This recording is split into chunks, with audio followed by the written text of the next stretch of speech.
Okay, so we are continuing with the amazing teachings of Rabbi Nachman, and we're learning the Sefer Sichot Haran. We're up to Torah Nun Daled 54. And I think today we're going to be doing a couple of Torahs, because he has a couple of short ideas. So we'll make some headway in this amazing, amazing book. And he starts with something which is a very, very critical thing in life. The Rabbi Nachman says that Hashem Yisparach Eino Oiseh Shtei Pa'amim Davar Echad. That he says that Hashem, he never does the same thing twice. It's completely impossible that we're just reruns. It's completely impossible that we're just living again what already existed. I feel like a gulim. Even a person who's coming as a reincarnation, that there's no such thing that Hashem is creating a person that, like, okay, this is take two, that it's completely impossible that a person is going to be the same thing as before and just try again. That actually, that the spiritual makeup of the soul is going to be collaborated in a different way. It's going to be different parts of the soul with nefesh, ruach, neshama, and things like that. That there's going to be this kind of nefesh together with this kind of neshama, this kind of ruach, this kind of chaya, and the spiritual makeup of a soul, every time that it comes down, is going to be a little bit different. So every time that a person exists, it's actually the very first time that he exists. Okay, so a person should never think that this is just like try again. This is something that never existed before. This is not what was before, because it's completely impossible that Hashem would do the same thing twice. Okay, so there's like, to me, when I hear this, so it connects with an idea that Rabbi Nachman said about himself, about constant chiddush, about constant renewal. And I think we've quoted before that Rabbi Nachman once said about himself that he would tell Hashem that, Hashem, if I'm going to serve you today the same way that I served you yesterday, I'm not interested. Like, don't wake me up tomorrow morning if tomorrow is supposed to be a rerun of today. If my level of serving you is supposed to be just okay, I see you can do it. Let's see if you can do it again. If that's the whole point, I'm not interested. Like Imamish says that there needs to be something brand new. There needs to be something of chiddush in every single day. and there's something that is because Hashem is the way He is, so it's completely possible that there should be something new, because Hashem is all about novelty. And Hashem is constantly being mischadish. So because Hashem is being mischadish, so the way that life is going to play out needs to be something brand new. So this connects to me with another thing that Rabbi Nachman said, that he once told the students that if you're going to look for me in the next world, so I want you to visit me, So my chamber is going to be the chamber opposite Rebbe Mezhebush. That was his cousin. But mine is the one where the lights are always changing colors. Okay, this is like a disco kind of chamber, and that he looked at himself. That his eternal existence is an existence that nothing is staying the same. That there is constant. That there's constant change. Hey, shalom. That there's constant renewal. And the existence, he knew that his existence in the world to come is going to be an existence of that everything is constantly changing, everything is constantly brand new. So the truth is that this is relevant to us in many levels, because I think to a lot of us, like, life does seem repetitive, and there is a certain element that Rabbi Nachman wants to remind us that it's completely impossible. It's completely impossible that life is going to be repetitive, because today is by definition going to be something brand new that's never existed before. Okay, so a couple of things. I remember that many years ago, about doesn't matter how many, about 10, 15 years ago. So I was at the Kotel, and I was a bit down, and I felt that to a certain extent my life was going in circles. I felt that to a certain extent that I wasn't really growing in a real way. I felt like I've been telling myself this is what I want to improve on, and these are things I want to work on. And I feel like my to-do list has not changed really. Like, it hasn't evolved, it hasn't moved forward for too long. And it was frustrating to me that, like, I feel like I'm stagnant. I feel like I'm not really going anywhere. So I was at the Kotel, and I was like thinking about this, and I saw a certain Rav. He's somewhat of a personality, a phenomenon, you could say. His name is Yaakov Addis.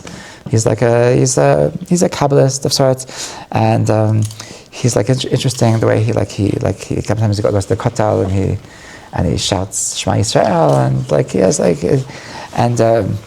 has an interesting way that he dresses.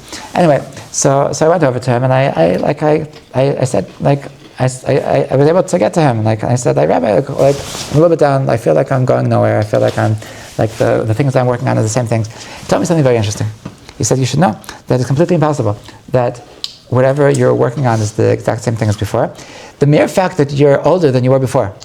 If let's say that you've been working on a particular thing for 5 years, so the fact that you're a year later, so you're in a brand new place, and the fact that you're in this brand new place, you're serving Hashem and you're working on the very same traits, working on the very same struggles. So it's something brand new, because before you were working on that struggle from the place that you were before, and now you're working on the struggle from the place you are now. So there's absolutely no connection, because before was a different existence, and that existence is far, far away, and the existence that you are now is something brand new, and now you're doing it from this place. So this is really this connected to something that Rabbi Nachman talks about in Terach Hafei and Likutei Moharan. Rabbi Nachman says that sometimes a person feels like they're going in circles. Mamish the same idea. A person feels like they're really they're. I've done this before. I've been here before. Why do I have to work on this again? I thought that I conquered this already. A person will feel like I'm going backwards because I thought that I had overcome something, and now I feel like I'm struggling with it again. This is so weird. And so Rabbi Nachman says a very interesting thing, that sometimes a person, so he is able to surpass the reality that he was before, and now he's entering a new reality. And there's different levels, and there's different worlds, and there's different levels of serving Hashem. And sometimes we elevate ourselves to a new existence, we elevate ourselves to a new capacity, and from this place of new capacity, so the way it works is that when you're at a new level, then you have to start from the bottom. So it could be that you were in a lower spiritual realm before, you made it to the top, and you felt like you're the top of the world, you felt like you're so holy, you felt like you're mamish, you're close to Hashem, because you're at the top of that particular dimension. And now, because you surpassed that, because you graduated, because you succeeded, so now you've been upgraded to the next level, like the next world, the next level of the video game that we call life. And in this new level, so now you have to start again. And you have to work your way up to the top of this new level. So sometimes a person can feel like he's going through the same struggles as he went last year. And the truth is that it's not that he went backwards, it's actually that he went forwards. It's actually that now he's in a new spiritual dimension. Because he's in this new spiritual dimension, that's why he feels like he's working on the same struggles he worked before, because now he's working on something completely brand new. Okay? So sometimes a person, they feel like they're doing the same thing as they did before. And the truth is that it's actually an illusion. It's only in their head. And the truth is that they're moving forward in a brand new world, and they were constantly moving forward. And it was actually a mistake, and actually just an illusion to feel that they were moving backwards. So this is really a new take on life, and the concept of time, meaning that to understand that every moment is a present, every moment is a new reality, every moment is constantly being recreated. We say in davening that Hashem is mechadesh b'tuva b'chol yom tamid. That Hashem is constantly renewing reality. So what does that mean? That Hashem is constantly renewing reality? It means that a person could look at the existence as follows. A person could look at existence that many billions of years ago, so Hashem created the world, and then from then it just exists. Reality is just a given. So Chazal say that that's not the way it works. That Hashem made the world, whenever He made the world, but if Hashem would not actively will the world into existence every single moment, it would cease to exist. We don't have the ability, nothing in the world has the ability to exist without Hashem's will. In other words, that the very basis of mass is, Einstein said that mass is based on energy, and the very basis of energy is God.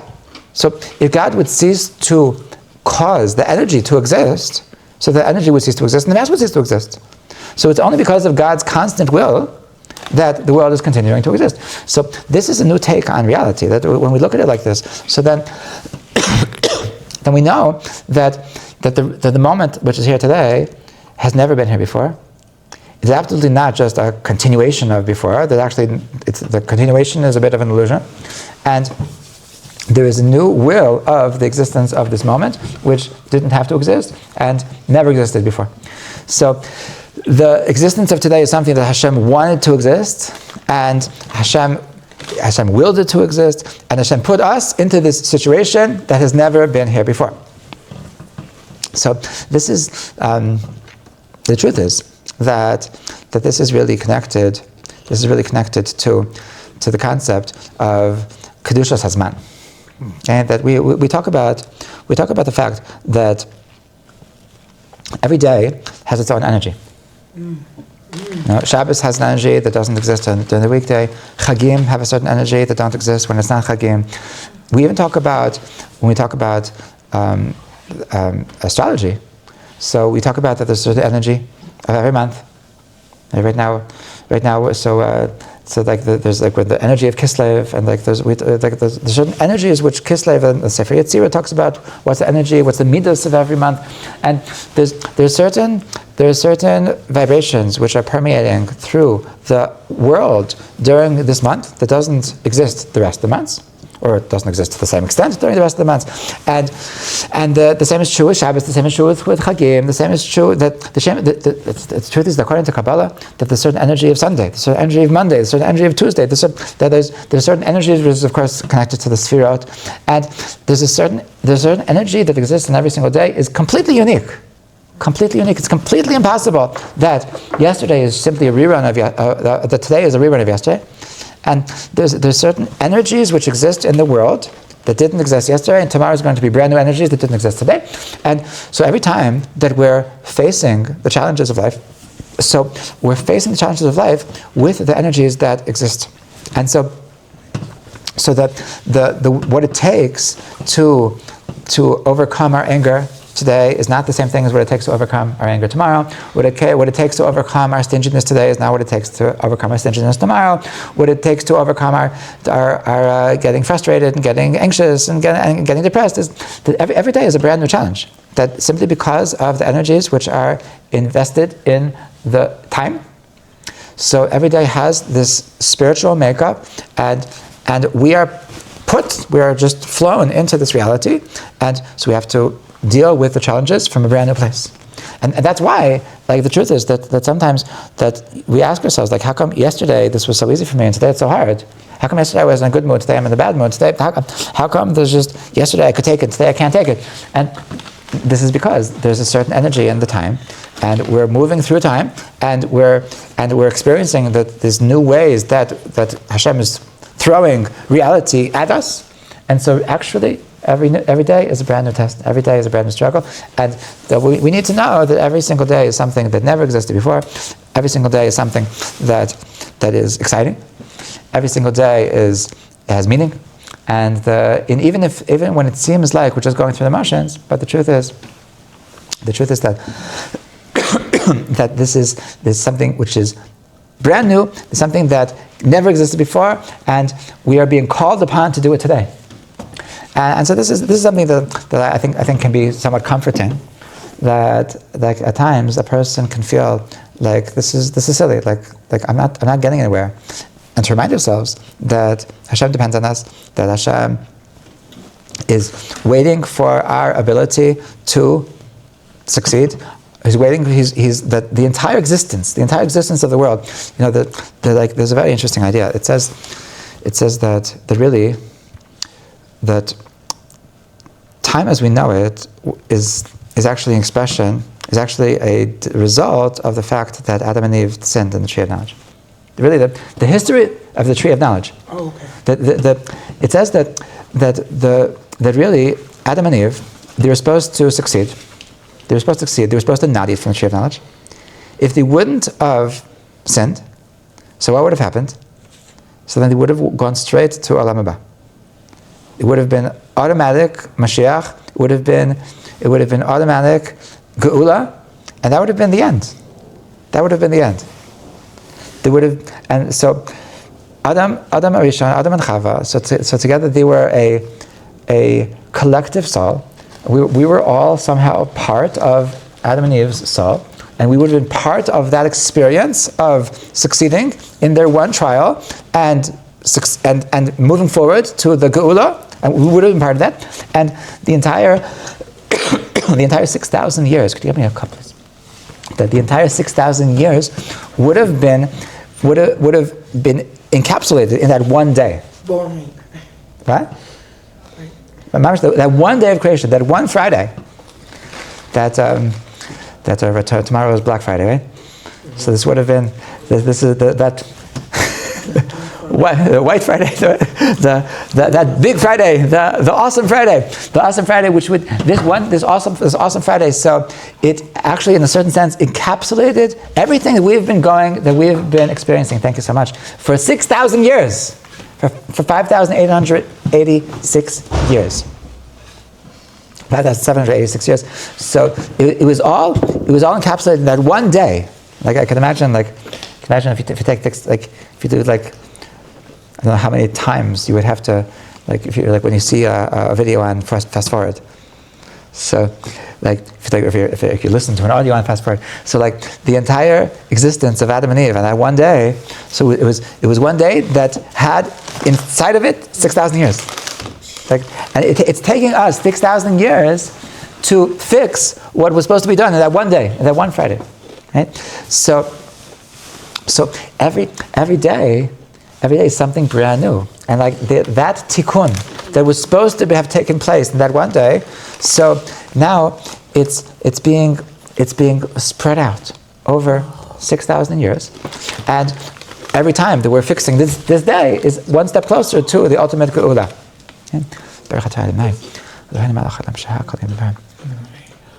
Which is 6 years to Hashem, right? Doesn't it say, or 6 days? 6 days. It says Aleph. Mm-hmm. Right. 1,000 years is. So this understanding that every single day of the 6,000 years is really a part of, this is bringing the world one step closer to the Geula, because this is a day that never existed before. This is a part of reality that needs a tikkun. And the truth is that in order to have a tikkun, so we need to rectify everything. So that there is no day that goes to waste. There is no day that goes to waste. There is no day that is just a day. Every single day is bringing us closer to the Geula. Every single day has its element of Geula. Every single day has its elements of rectification. Every day is given to us as a test. Every day is given to us as a way of bringing ourselves forward, bringing the world forward, and it's part of this big picture of Geula. And that's why we need to know that there's nothing boring, there's nothing repetitive, there's nothing redundant, and every single time that we're facing a challenge, so we should be aware that this is something that is absolutely necessary, and this is brand new, and the fact that we did it yesterday makes no difference, and that we're doing something in every single day, because actually the reality is constantly renewing. All right, that's what I think. That is the chizuk that Rabbi Nachman is telling us in this first Torah, that there's no repetition and there's no redundancy. Okay, Nun Hey. 55. Pam achas. Dibra me'inyan tuva olam haba. Mashi chalom nizkei sayidei vadas Hashem be'emes. Once, Rabbi Nachman was talking about how awesome olam haba is, how great the world to come is. Anavi Amar, so he said, when we talk about the world to come, we have to call it good. Because we don't have a better word. There's no other alternative term. There's no terminology besides good. We can call the world to come, we can call it good, but the truth is that it's not accurate. That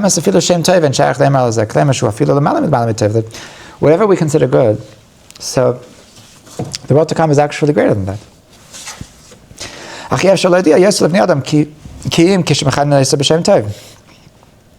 But the truth is that there is no way to tell people about how great Olam Haba is. We just need to say it's good.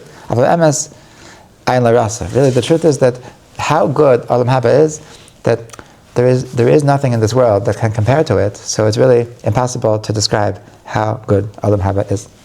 Okay, so now when I see this, so my first question is how did he know? He's never been to Olam Haba. So I guess that he understood something. That he understood something of Olam Haba, and he was at loss for words.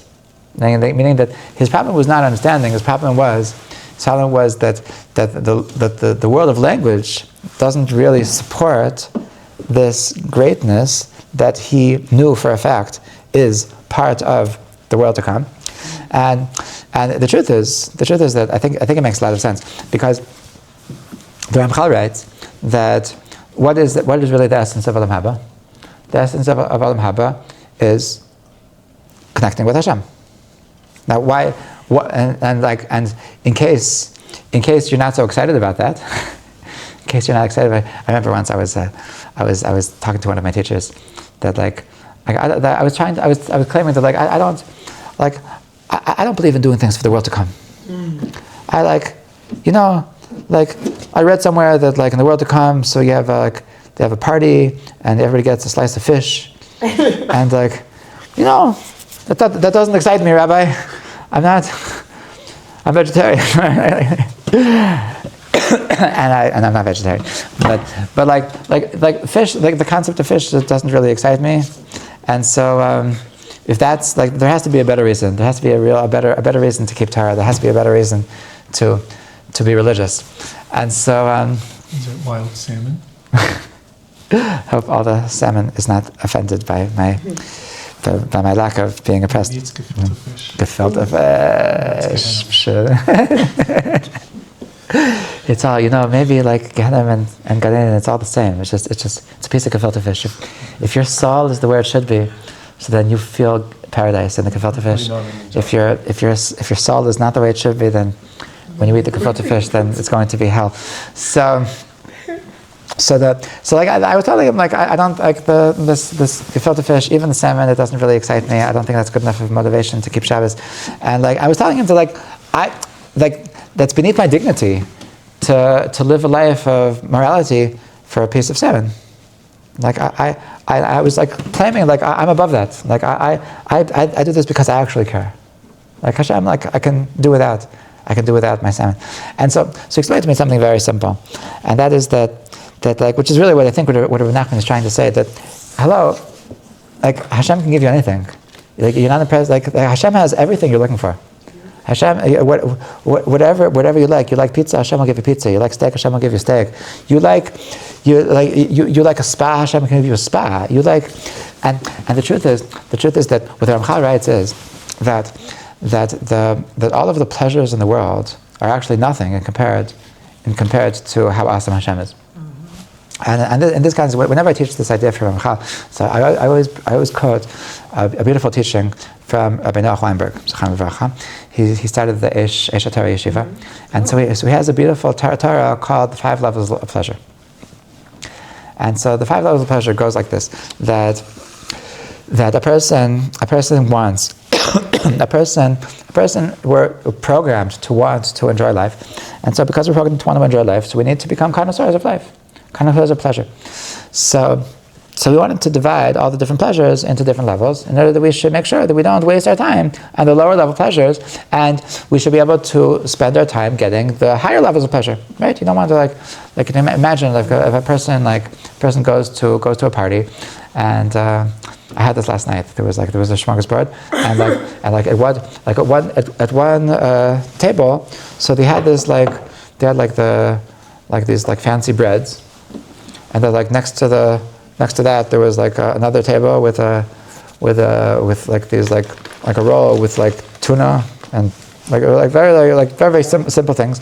And I didn't realize that on the other side, so then they have the meat tables, and they have the fish and chips, and they have the good stuff. And so if you're a person could go through life and he goes to the salad bar and said how you enjoying the party? So he said, I love it. I took there was lettuce, and there was hummus, and there was pickles, and they had radishes, and they had these And like that's it. Like that's what you ate. Like you didn't know that they had sushi. You didn't know that they had like fancy meats. That they had steaks. They had a whole they had a drinks bar. You were just eating lettuce the whole night. So a person that doesn't know what there is to enjoy about life, you could waste your whole evening and your whole lifetime just eating lettuce. And so that's why he says it's important to know, like to get a copy of the menu. What's the different level of pleasures? That's why he gives this class of the 5 levels of pleasure. So he says that the first level of pleasure is that anything you can buy with money. That's the first level of pleasure. Okay, that's the lowest level. So this is all of the foods, and this is all of the cars, and all of the houses, and all of the amusement parks, and all of the spas, and all of the movies, and all of the parties, and like anything that you can buy with money. So like that's the gyms. Anything you can buy with money. That's first level. That's first level of pleasure. That's the lowest level. So know for a fact that if that's all the pleasure in your life, then you're actually a loser, and you're actually like missing on the essence of the pleasures of life. You're actually not enjoying life. So he said that there's something which is even more pleasant than all of the pleasures that money can buy you, and that is the pleasure of love. Pleasure of love. That love is actually something which is more pleasant than all the pleasures put together of the pleasures that money can buy you. And if a person is going to have a lot of money, and he can buy all of the pleasures that money can buy you, but he doesn't have any love in his life, he's going to be comparatively miserable to a person that has even a little bit of love in his life, but doesn't have all the pleasures that money can buy him. The level of pleasure that the person that has love in his life is going to experience is going to be a much higher level of pleasure than all of the pleasures that money can buy. So then he continued that there's something which is an even more pleasant thing, even greater pleasure than the pleasure of love, and that is the pleasure of meaning. The pleasure of meaning. What does that mean? That this is that it's a very pleasant thing to know that you lived an upright life. It's a very pleasant feeling to know that I'm a person of values, I'm a person of virtues, I'm a person of morality, and I lived a good life. And that pleasure of looking back at your life and looking back at any particular day and say, I made the right decision. Go me. Like that feeling of accomplishment, of making the right decisions of life, of living the life that you were meant to live, that is a greater pleasure than even love. Okay? Or in other words, that if the people in your life that love you, so they only want to love you if you're going to live a life of immorality. And then you have this dilemma. Like, what should I do? Should I keep my friends and keep on making mistakes and living the life that I know is the wrong life? Or should I live a life that I believe in and live a life that I'll be proud of myself, even though I need to give up the relationships that I cherish? So he claims that you will regret it. If you stay in a life that you regret your decisions, you regret that you're going against your values for the sake of a relationship, you're going to feel like a loser. You're not going to feel pleasure. You'll feel pleasure in standing up for your values and letting go of these relationships, because the value, the pleasure of meaning is a greater pleasure than the pleasure of love. Okay. Then he continued that there's a fourth level. The fourth level, so he would say that this is connected to the third level. He would say that this is the difference between being good and being great. The level 4 pleasure, Sir Weinberg would say, is the pleasure of creation. And that is that to actually do something to make the world into a better place, to make the world into a different place, to be able to know that because of me, that something that wouldn't have existed without me, to know that the world would have been missing, would have been lacking if not for what I did. A simple example is that he would give is the difference between a doctor and a person that builds a hospital. If a person is a doctor, so he's a good person. He's involved in saving lives all day, and so he knows that I spent my life well. But on the other hand, if he asks himself, like, what if I wouldn't do this? Would anybody actually die? If I wouldn't show up today, so like nobody would die because they would just hire a different doctor. So I didn't actually make a difference. So as opposed to the guy who built the hospital, so he knows that if if I wouldn't have built this hospital, people would die. Because I knew that before I built the hospital, so the closest hospital was an hour away, and there would have been lots of people that because they don't have an hour to waste, they wouldn't have made it to the hospital. So because I built the hospital, people are living. Without me, people would die. That's a feeling of creativity. That's a feeling of they actually made a difference. And so, so the greatest, the most simple way that people can make this is with not only, but like when the pleasure of having children is like, that like I made the world into a different place. Like I put this person into the world that wouldn't have existed without me.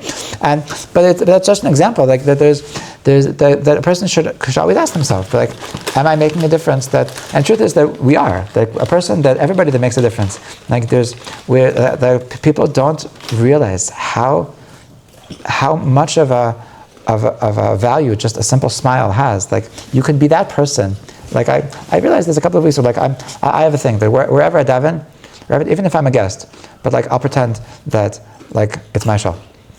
I'll put like when somebody walks into the show, like I smile at them, I welcome them, and I say like hey, I'm so happy you're here, and Do you see them? What? Do you see I did them? not see it. I did not see them.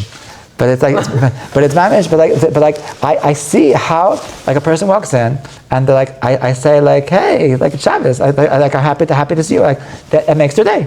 Like they came in like dead, like frowning and like not excited, and like somebody's happy to see them. Like they feel welcome here. And like so just to know that I know that the experience of 10 people that came to shul this morning would not be the same without me. And like, because nobody else is going to do it. And like that's the way to start thinking. Like, what can I do that nobody else is doing? That's a way to feel like the world actually needs me. And the world needs every single one of us. And we just need to find that niche of what can I do that nobody else is doing. And that's the thing that I can put on my tombstone, that because of him, that he changed the world. And it's a greater pleasure even than saving lives. It's even a greater pleasure. I mean, usually when you save lives, if you wouldn't have saved it, nobody else would do it. Like, which is of course a creative kind of energy. But like, this is totally what we're looking for, to try to find ways that we are actually making a difference in the world. And then he would say, that's level 4 pleasure. But there's even higher level of pleasure than that. And that is that if you understand that all these 4 levels of pleasure, so they came from a source. They were created. They were created by God. So if you could actually meet up with the source of all this pleasure, by definition, so that experience would be a greater pleasure than all the 4 levels of pleasure put together. And that is the experience, that is the pleasure of the spiritual experience, the religious experience, the experience of feeling Hashem. So this is by definition a greater pleasure than all of the other pleasures put together. So this is really this is a way to, when we're talking about what it means like in the world to come, so we connect with Hashem. In the world to come, so it's the pleasure of experiencing connection. So Rav Rambam is giving us a little bit of context that this experience, this is not a piece of fish. This is something greater than anything that we could possibly imagine. This is greater than the feeling of accomplishment, of changing the world. This is greater than feeling loved. This is greater than doing the right decision. It's something, and this is what Rabbi Nachman says, that the feeling of Olam Haba, the feeling of experiencing the unexperienceable, the feeling of experiencing the infinite, the feeling of experiencing, and what the Ramchal writes is that the Hashem himself is the infinite expression of perfection. So if we can connect to that, so then by definition, so that it's a greater experience than anything we could possibly imagine. So this is what Rabbi Nachman is trying to give over. That like Olam Haba, like we're completely at lack of words, loss of words for how to describe how good Olam Haba is. But he wants us to know that Olam Haba, it's that good. It's not mamish that good. It's really awesome. So now the question is, why does he want us to know this? Why is he telling us? Why is it important for us to know that Olam Haba is so good? So the truth is that this is something we've discussed before. That the Rambam writes that there's different levels of serving Hashem.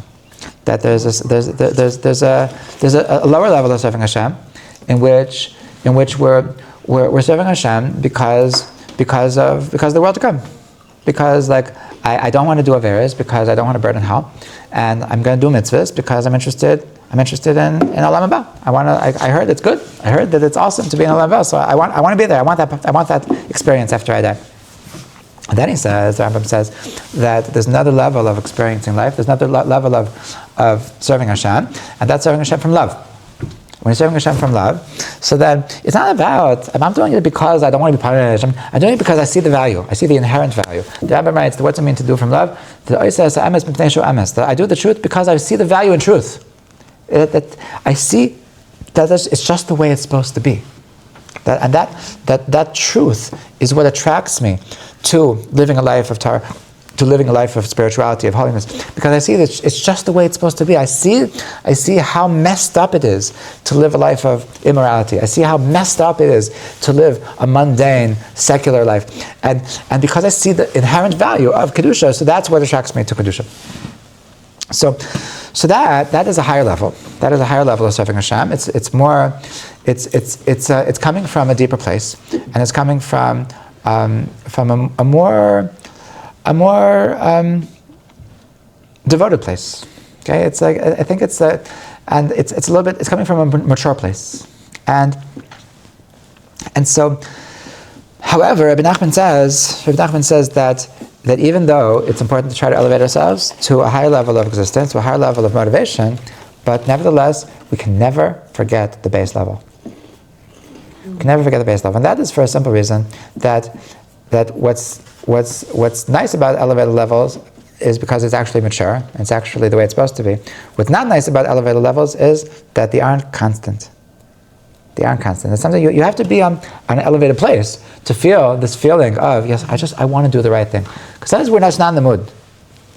Rabbi Nachman says that sometimes we wake up and we just, I'm not feeling it today. I'm just grumpy today. And especially because I just lost my job and I just had a breakup and I wanted to take a shower and there wasn't even hot water and I'm just really, really having a bad day. So enough of this, just do it because it's the right thing to do. I'm not interested in doing it because it's the right thing to do. I'm just not interested in anything. So then Rabbi Nachman says, then it's important to have this base level of I'm not going to do anything stupid. I'm not going to do the what do you call it? The metaphor I always give for this is like in a relationship. If you have a husband and wife that they have a loving marriage and at some point they get into a fight, and then it happens to be right after the fight. So he goes on vacation and he goes on a business trip, and so he's far away. He's 1,000 miles from his wife, and he's really angry at his wife. And somebody starts with some girl starts with him. So he's on this business trip, and so what's he thinking? He's thinking why should I be loyal? Why should I be loyal? I'm actually very angry at my wife right now. Mm-hmm. So do I owe her? I think she's a jerk. Mm-hmm. So but then he thinks, there's more to my relationship than my feelings at this given moment. The reason to be loyal to my wife is not because I'm madly in love with her right now. There's a bigger picture. If I'm going to do something stupid right now, so it's going to ruin the rest of my life. And I know that the fact that I'm not feeling it right now, that's something which is transient. That's something which is only temporary. And in a week, I'm going to go back, we're going to fix the relationship, and then I'm just why did I just ruin my entire marriage because of for 1 minute, I wasn't madly in love with her. So feelings can come and go. But repercussions and consequences, those are permanent. So that's why a person has to always remember before he does anything stupid that it's great to always do the right thing because I'm feeling it. That's beautiful. That's ava. That's serving Hashem from love.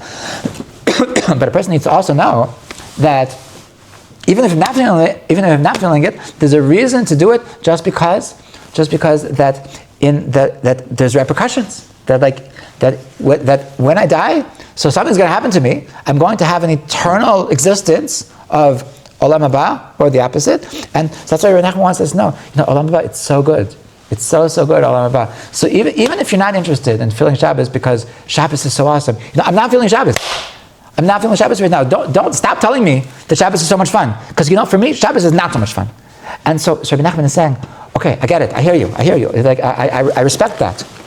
But like even if Shabbos is not so much fun, but I want you to know that with Shabbos you get Olam Haba. Olam Haba is mamish so much fun. That there's no such thing as Olam Haba not being so much fun. Because all of this thing of not being into it, having a bad day, being in a bad mood, so that's only in this world. And Olam Haba is really, really awesome. So that's why Rabbi Nachman wants us to know. He wants us to know that Olam Haba is really, really awesome. Because sometimes that is precisely the motivation that we need. And we shouldn't fool ourselves to think that we're always feeling it. We shouldn't fool ourselves to think that we're always going to be able to be in the state of mind that I want to serve Hashem just because I want to serve Hashem. I don't need any reward. I don't need any. I'm just feeling it because I just believe in the truth. Like sometimes we have these downs, and when we have these downs, so then it's important to remember. It's important to remember that there is a repercussions for all eternity. That our existence in the world to come is for all eternity, and so that's why it's worth it. It's worth it to have to do the right decision, even if we're not pleasant, even if we're not in the mood, because it's going to make a difference in our existence for all eternity. Okay, I think we can stop here,